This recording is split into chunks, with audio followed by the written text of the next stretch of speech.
coach and dietitian with Health Team Advantage. I'm here with Rocky Cordova, our chef, and this is another Living Plus moment. Thank you for joining us today. We're going to be talking about what, Rocky? Making some lovely hand apple pies.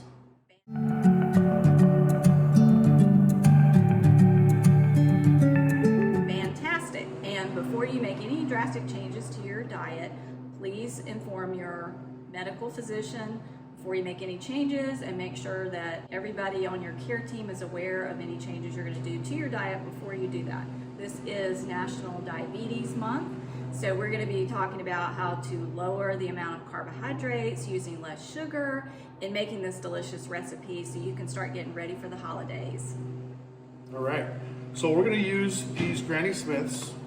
I like to use the Granny Smiths because they add a little tart, right? Exactly. And they don't break down as much as like Galas or Pink Ladies. And Pink Ladies, some people like to use Pink Ladies because they're very naturally sweet, but they actually unfortunately break down and kind of make an applesauce. Yeah, that's great, and I like that you're doing the Granny Smith as well, because you are going to get a little bit of the tart sweet, and with over 100 varieties of apples grown in the U.S. right now, you know, there are a lot of varieties, but even for managing diabetes, when you're wanting to add more fruit into your diet, even if you're eating them as a snack, you know, keeping them about a tennis ball size is a good size so that the sugar is pretty consistent. So when you were mentioning some of those sweeter varieties, that also means that it has more sugar to absorb, whereas the Granny Smith has a little bit more sour. Keeping the skin on obviously gives you more fiber, but when you're making a recipe, you have to remove the skin, and so maybe you could add that into something else. Yeah, actually, some people make ciders during this year. The peels are awesome to like steep and like a tea and add flavor to dishes like that. Now here I'm just cutting down. We're making it hard. Just cutting right down the middle. And I like to take these and then make them smaller pieces so you can see the core. Okay. And there it is. And then you can just put a little V. That's it. Done. Easy. And you know, we're at home, so you don't have to worry about all the peel. I actually got a lot of the peel off, but the peel adds a little bit more flavor. So if you want to add a little bit on, some people like to have a little bit of stretch of green here and there. I don't like to do that just because sometimes it's a little bit thick and it kind of gets like you're stuck in your teeth. My grandma actually taught me how to peel apples, and she always said that if you get it in one piece, it's good luck. Ah, yeah, so mine too. I always try to do that. Mine too, that's funny. Yeah, so we're just gonna rough chop these. We're gonna throw a little bit of butter in the pan to get it melted, just to start it. Just like in savory cooking, we don't want to add oil, so it adds a little bit of flavor. And you know, we're not using too much butter, only 2 tablespoons, so it's really not too bad. Butter is not bad for you. Overabundance of butter is bad for you, just like just about anything else. Exactly. Just fat in general. You want to have a healthy balance, just like you do with your proteins and your carbs. You want a healthy balance. Fat adds flavor, satisfaction, but again, too much of any of it is not good, right? Yes. And I have a simple bench scraper here. You can actually pick these up for probably a couple dollars. You don't have to get a fancy one. Love those. This was from Pampered Chef, yeah. And it just helps you get all the little seeds and little bits off, and you don't have to use the knife. Some people use the knife like this, then they end up nicking themselves or something. You never want that. So, like I said right here, we're just gonna rough chop this. Okay.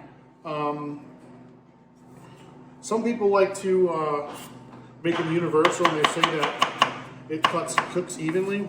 That's really usually true, but we're going to be cooking it in the liquid, so the liquid touches all the parts of the apple.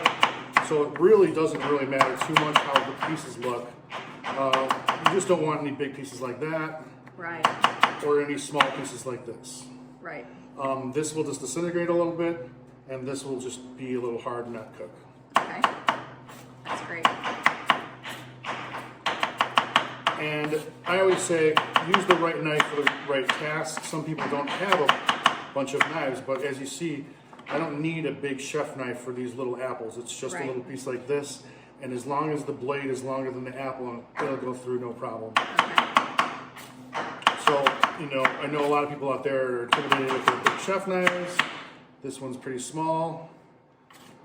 Don't need any big meat cleavers or anything. I like that size. Yeah, just make sure it's sharp.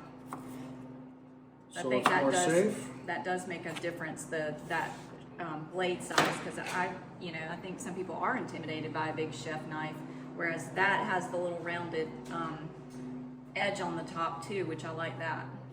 Yeah. So from here, we're gonna go throw this in the pan where I have melting butter already, 2 tablespoons. Okay. And then we're gonna use this. I buttered it. Okay. Like I said, we don't want to use too much oil. Just adds a little flavor, right? Okay. And then an old Chicago trick is you use corn muffin mix, put a little on the bottom. Not only does it not, it helps not be flat against it so it stays soggy, it raises it up so it gets a little heat in between, but also, like Joann said, it adds a little bit of natural corn sweetness to it. Not much, but like I said, it's better than oil. Yeah, I like that too. And then, you know, some of the other ingredients that he's gonna add in there, we're gonna use cinnamon, which always is great this time of year to bring up that flavor. The swerve, which is a sugar replacement or a sugar substitute that most of you may have seen in the grocery store. He's using the regular. You can also use the brown sugar.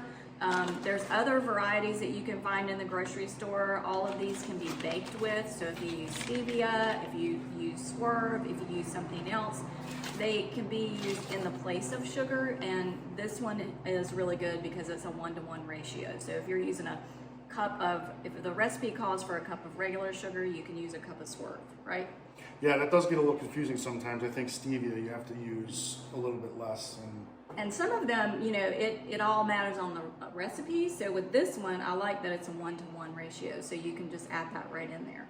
Yeah, and I've heard some people try to thicken up the, when we're putting it in the pan with a little bit of butter. I usually actually add a little water just in the beginning instead of oil again. We don't want anything to stick. But some people use powdered sugar to thicken it up, like a cornstarch slurry. Okay.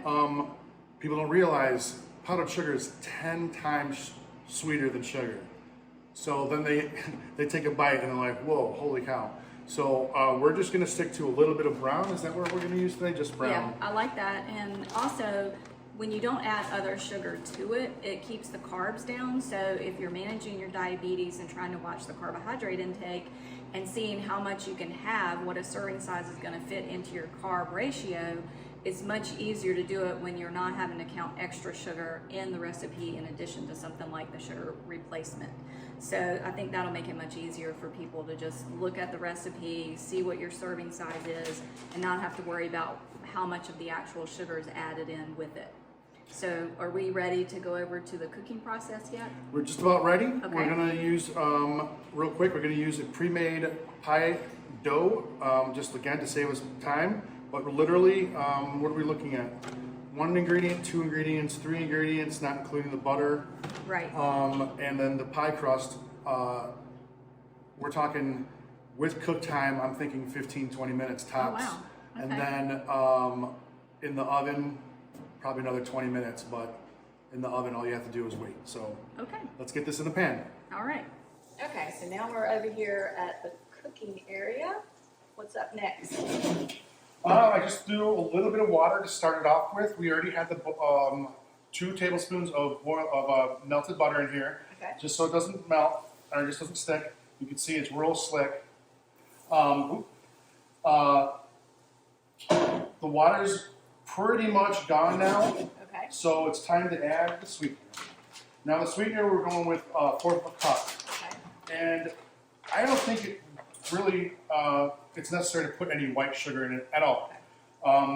We do have the substitute, but this just adds more flavor. There's in brown sugar, what makes it brown is molasses, which is Okay. like a deeper flavor. So really, there's almost no point of putting white sugar in here because of the natural sugars from the apple, and then you just add a little bit of the deeper, dark molasses.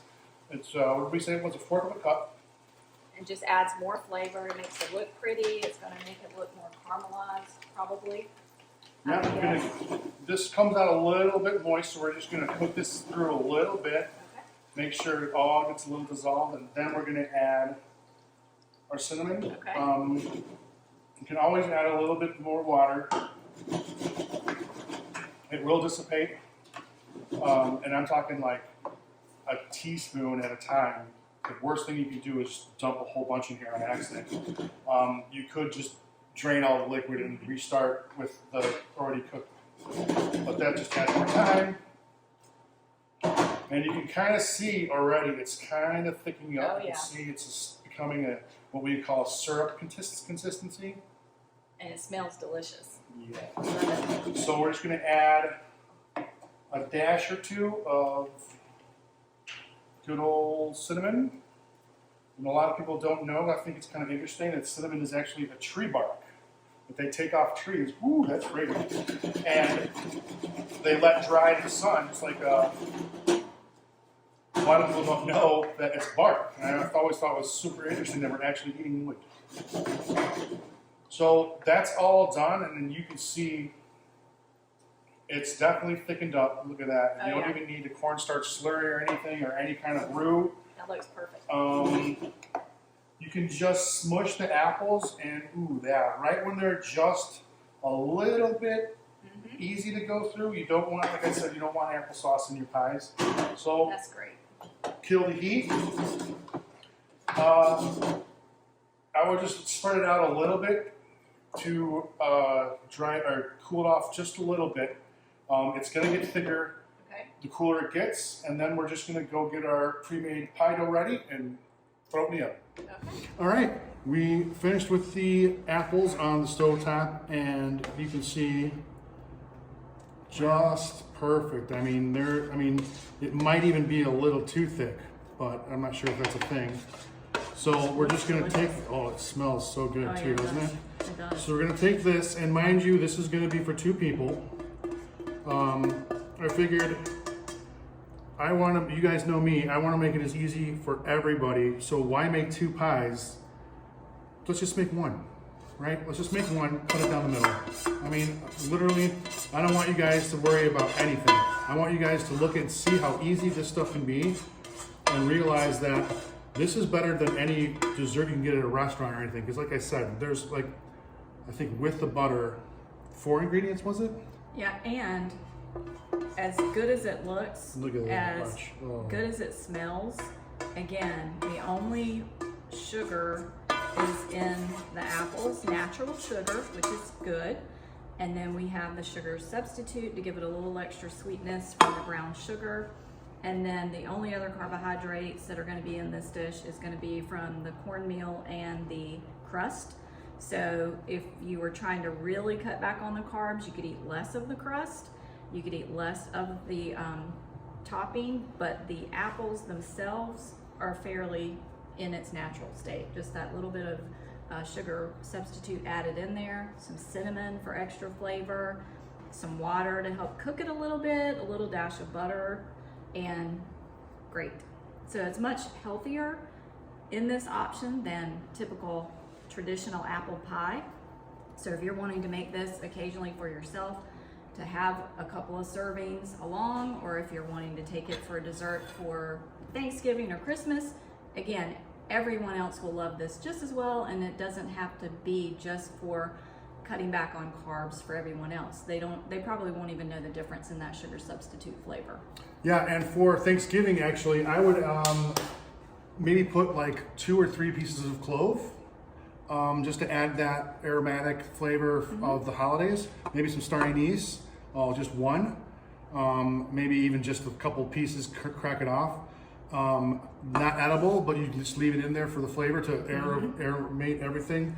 And so the instructions call for egg whites and milk. What you do is you just mix it together, and then what you do is it's just a glue, right?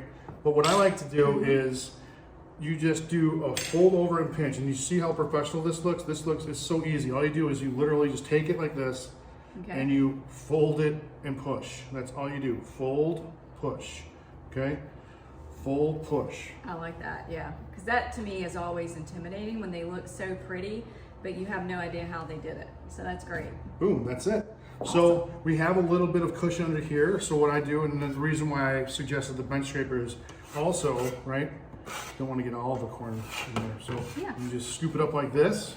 And again, this is, I just literally took the stick of butter, literally, took off the wrapper at the end and just pushed it on here. Okay. And then the Jiffy,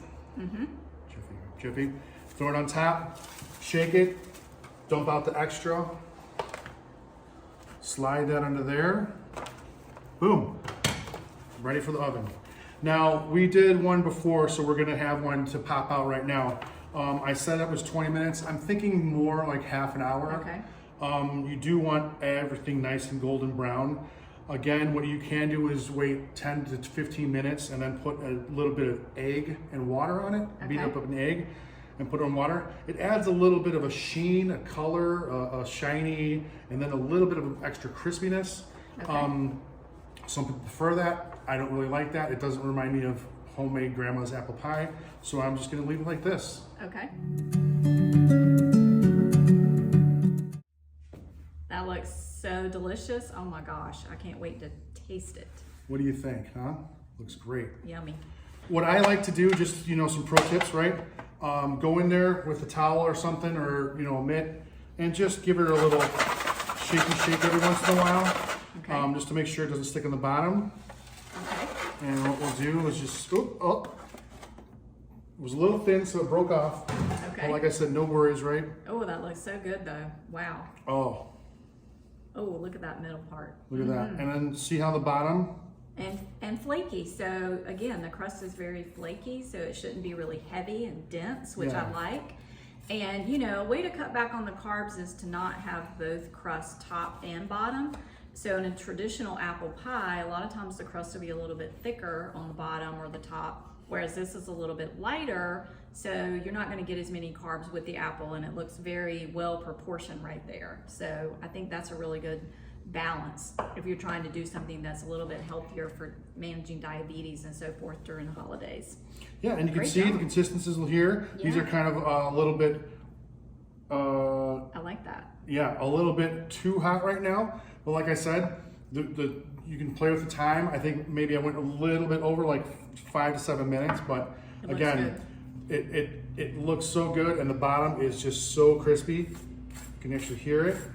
And that again is the old Jif trick, so it doesn't lay flat against anything. You could oil a cookie rack, a cookie cooling rack. Okay. Try that. Again, this is so easy. You can actually play around with the ingredients, the insides, the outsides. You can put cinnamon on the outside. You can put the egg wash on the outside to make it look pretty. Some people even like decorative breads. When you get good, you can just take a little knife and then go across the top like this, and it'll actually open up a little bit, and it'll look even more pretty. All right. Thank you. That looks fantastic. I can't wait to taste it. Sorry you guys can't taste it through the television there, but it looks good. Or from the video here that you're going to be looking at online, go to our webpage at Health Team Advantage and look for more delicious nutrition tips and healthy recipes like this one that Chef made us today, and we'll catch you next time. Any questions, please try to leave them on the comment section, and I'll try to answer all of them. Great. Thank you. All right.